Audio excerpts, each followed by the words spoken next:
ကဲကျွန်တော်တို့ Martinelli ကိုပွဲထွက်ခွင့်တွေပြန်ပေးသိနေတာ2022 2023မှာ2023ပေါ့နော်အဲ့မှာရှာကာရှိတော့ကတော့ Martinelli ရဲ့အကောင်းဆုံးခြေစွမ်းကိုကျွန်တော်တို့ Arsenal fan တွေအကောင်းမြင်ရတယ်အဲ့ဒါကကျွန်တော်တို့က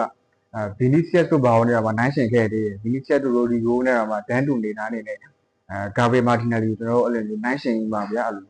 နိုင်ရှင်ခဲ့သေးတယ်ဒါပေမဲ့ရှာကာမရှိတဲ့နောက်ပိုင်းမှာ Gabriel Martinelli ရဲ့ခြေစွမ်းကလုံးဝအောက်ကိုကျသွားဗျာဟိုပုံမှန်ခြေစွမ်းမပြနိုင်တော့ဘူးဘာလို့လဲဆိုတော့အဲ့မှာအရင်ကဆိုရင်တော့ရှာခါတို့နောက်ပြီးဇင်ကြီးတို့ရှိရဗျာဇင်ကြီးတို့ရှိရခါဆိုတော့သူ့ကိုကောင်းကောင်းပန့်ပိုးမှုတွေလုပ်ပေးနိုင်တယ်သူ့ recovery လုပ်ပေးနိုင်တယ်ဒါပေမဲ့ဒီနောက်ပိုင်းမှာMartinelli ကပုံမှန်အလုံးများလာတဲ့တဘောရှိတယ်သူကနောက်တန်းခံစစ်ကိုလည်းတော်တော်လေးကိုပြန်ပြီးလိုက်ကူရဗျာနေရာလိုဖြစ်နေတယ်အဲ့တော့ Martinelli ရဲ့လုံနိုင်စွမ်းကလည်းအဲ့လိုမျိုးပေါ့နော်နည်းနည်းပြအားနဲလာတာပေါ့တဖြည်းဖြည်းနဲ့ခြေစွမ်းပိုင်းလည်းကျလာတယ်ပေါ့နော်အဲ့တော့ Declan Rice အနေနဲ့ကလည်းသူကတိုက်စစ်အားသာတယ်ကစားသမားမဟုတ်တဲ့ခါကျတော့ Martinelli နဲ့တိတ်ပြီးမှအခြေဆက်မိရတဲ့မပါဘူးဗျာကျွန်တော်တို့ကြည့်တဲ့ခါကျတော့အဲ့တော့ဒီနောက်ပိုင်းမှာခြေစွမ်းကျလာတဲ့ညကျွန်တော်တို့အာဒီတာကသူ့ကိုအရန်ကုန်ပို့လာရပေါ့နော်အရန်ကုန်ပို့လာတဲ့ခါနောက်ပိုင်းမှာသူကပုံပြီးမှစူးစမ်းလာပြီးမှပုံပြီးမှဂိုးတွေပါဟို assist တွေပါပြန်ရလာတာကျွန်တော်တွေ့ရတယ်မနေ့ကဆိုရင်လည်းသူ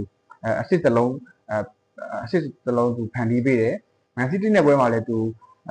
တကယ်ဖိုးတန်တဲ့တမတ်ရနိုင်တဲ့ဂိုးကိုသူသင်ပေးတယ်ဘီဘာအိုနဲ့ပွဲမှာလည်းကျွန်တော်တို့ပွဲကိုလုံးဝပြောင်းလဲသွားနိုင်တဲ့အနေထားကြောက်အောင်မှာသူက super set ဂိုးပြန်သင်ပေးတယ်တစ်လုံးလည်းဖန်တီးပေးတယ်ခြေစွမ်းကောင်းတွေပြန်ပြနေတယ်ပေါ့နော်ဖြစ်နိုင်တာကသူ့နေရာမပြောက်ရေးပေါ့နော်သူ့နေရာမပြောက်ရေး SC လည်းရောက်လာတယ်အခု Trossard ကလည်းတက်တာကြီးပါတကယ်ကျတော့ Trossard ကကောင်းနေတော့မယ်ဟို stay ပိုင်းတွေပါညာ Martinelli နဲ့ဘာမှမဆိုင်ဘူး Trossard ကfinishing ပိုင်းအကုန်လုံးက Martinelli ထက်တာတယ်အဓိကသူကအတက်ရွယ်ရတိတ်မပြေးနိုင်တော့တိတ်မစော့နိုင်တော့တခုပဲဒါပေမဲ့အာဒီတာကသူ့ကိုခောက်ထားတယ်ပေါ့နော် Martinelli ကိုခောက်ထားပြီးမှ Trossard နဲ့ SC ကိုခဏအဲ့မှာ3ဝင်းနောက်ပိုင်းမှာ Martinelli ကပိုပြီးမှစူးစမ်းလာတာတွေ့ရတယ်ပိုပြီးမှသူစူးစမ်းလာတယ်ပိုပြီးမှပွဲကိုအာရုံစိုက်လာတယ်တော်တော်လေးကိုယုံလာတယ်ပြီးတော့ထိရောက်မှုပိုင်းလည်း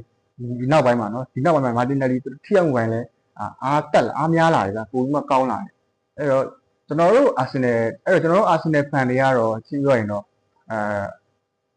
SC ကိုဗျအဲ့ဒီ Martinelli ရဲ့ဒီ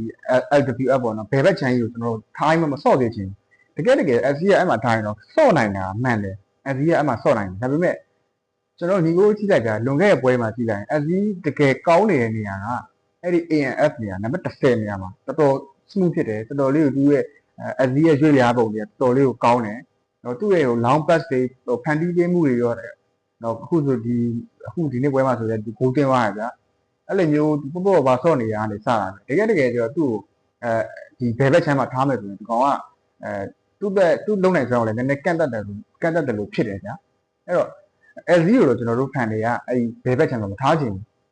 Trossard အနေနဲ့ကြည့်မယ်ဆိုရင်လည်း Trossard ကလည်း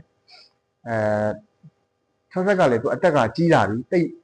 ဒီရှင်းပြောရင်ကျွန်တော်တို့ဒီဘယ်ချမ်းတို့ညာချမ်းတို့ဆိုတာကဟို speed တွေပါနေဟိုနော်ဟိုတော်တော်လေးယုံပြီးမှဆော့ရ stamina လည်းအများကြီးလိုရတယ်အဲ့ဒီနဲ့ Trossard ရဲ့အတက်ရွယ်နဲ့အဲ့ဒီနေရာမှာဒီပွဲချိန်တိဆော့ဖို့ဆိုတာကမဖြစ်နိုင်ဘူးအဲ့ခါကျတော့ကျွန်တော်တို့က Martinelli ကိုအခုလိုမျိုးပုံမှန်တိုင်းခြေစမ်းပြစေချင်တယ်ခြေစမ်းပြရင်တော့အဲ့မှာဆက်ထားစေချင်တယ် Trossard ကတော့သူ့အနေနဲ့ super set ဝင်ကောင်းနေတော့မယ်အခုချိန်ဒီ super set ဝင်ကောင်းနေတော့မယ်အဲ့တော့ Arsenal fan တွေရော